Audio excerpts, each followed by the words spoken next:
আসসালামু আলাইকুম dear viewers, welcome to my channel জারিডস কুইজিন। আজকে আমি আপনাদেরকে দেখাবো খুবই অসাধারণ স্বাদের একটি চিকেন টিক্কা কাবাব, আর সেটা হলো চিকেন মালাই টিক্কা কাবাব। চলুন তাহলে দেখে নেই কিভাবে এটি বানাতে হয়। প্রথমেই কাবাবের মশলা তৈরি করতে হবে, আর সেজন্য আমি নিয়েছি 2 টুকরো জয়ত্রী, 1 টুকরো জায়ফল, 3টা এলাচ, 4টা লবঙ্গ এবং 1 টুকরো দারচিনি। এবারে এই মশলাগুলোকে আমি খুব ভালো করে গুঁড়ো করে নিচ্ছি। মশলা তৈরি হয়ে গেছে। এবারে আমি এই মশলাগুলো আলাদা করে রাখছি।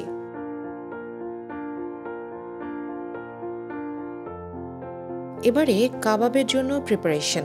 কাবাবের জন্য আমি নিয়েছি এরকম ছোট ছোট টুকরো করে কাটা আধা কেজি মুরগির মাংস। এবারে একে একে দিচ্ছি 2 টেবিল চামচ পেঁয়াজ বাটা,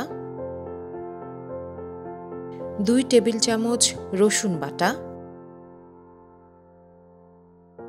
1 টেবিল চামচ আদা বাটা, আধা কাপ পানি ঝরানো টক দই,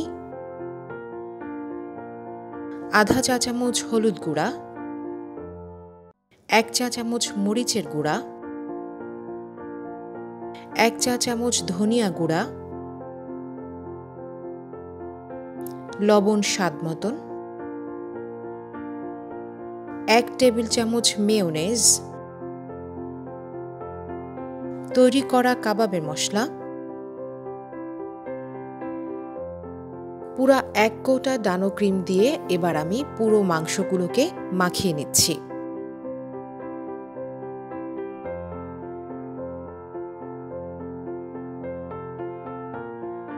এবারে আমি দিচ্ছি 1 টেবিল চামচ মধু। মধু এই মাংসের মিশ্রণের সাথে খুব ভালোভাবে মিশিয়ে নিতে হবে।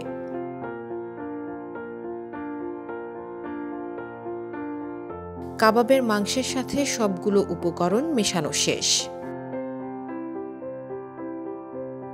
এছাড়াও আমাদের লাগছে 2 টুকরো কয়লা,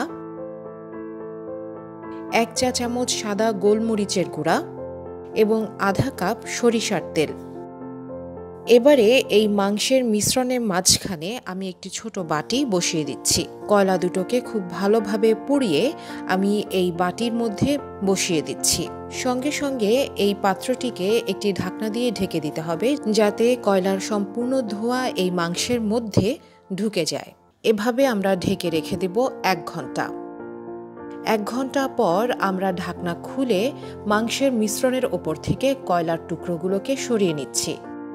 এবারে আবারও খুব ভালোভাবে সবগুলো মেশাতে হবে। এ পর্যায়ে আমি দিয়ে দিচ্ছি 1 চা চামচ সাদা গোলমরিচের গুঁড়া। মেশানো শেষ। এবারে মাংসের টুকরোগুলোকে ভালোভাবে মালাইয়ের ভেতর থেকে উঠিয়ে একটি প্লেটে বিছিয়ে রাখছি। মাংসগুলোকে মালাই থেকে আমি সরিয়ে নিলাম।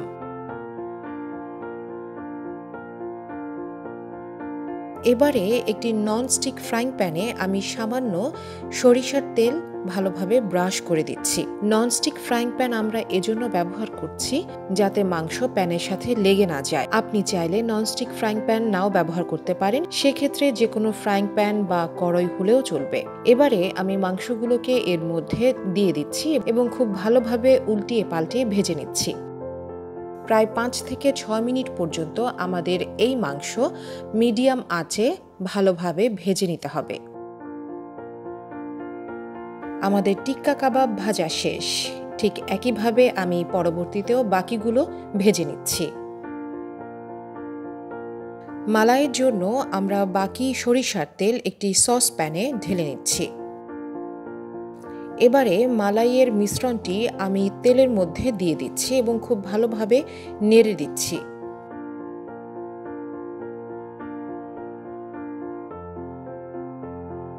এক মিনিট পর আমি এর মধ্যে দিচ্ছি 1 টেবিল চামচ মধু।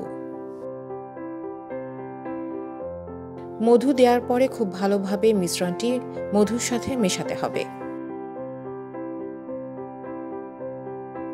এবারে দিচ্ছি আমি আধা কাপ একদম ফ্রেশ ধনিয়া কুচি।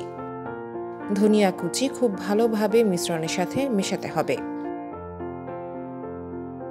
প্রায় 5 থেকে 6 মিনিট রান্না করার পর তেল যখন উপরে ভেসে উঠবে তখন বুঝবেন রান্না করা শেষ। এবারে একটি সার্ভিং প্লেটে কাবাবের মালাই এভাবে বিছিয়ে দিতে হবে। এ পর্যায়ে উপরে দিতে হবে চিকেন টিক্কাগুলো। আপনারা চাইলে এগুলো আলাদাভাবেও পরিবেশন করতে পারেন। ডিয়ার ভিউয়ার্স, আপনারা চাইলে চিকেন মালাই টিক্কা কাবাবের এই মিশ্রণ 5 থেকে 7 দিন ফ্রিজে রেখে সংরক্ষণ করতে পারেন। ব্যাস হয়ে গেল আমার চিকেন মালাই টিক্কা কাবাব। ডিয়ার ভিউয়ার্স, আপনার যদি এই ভিডিওটি ভালো লেগে থাকে তবে প্লিজ আমার চ্যানেলকে সাবস্ক্রাইব করুন এবং বেল আইকনে প্রেস করুন। ধন্যবাদ।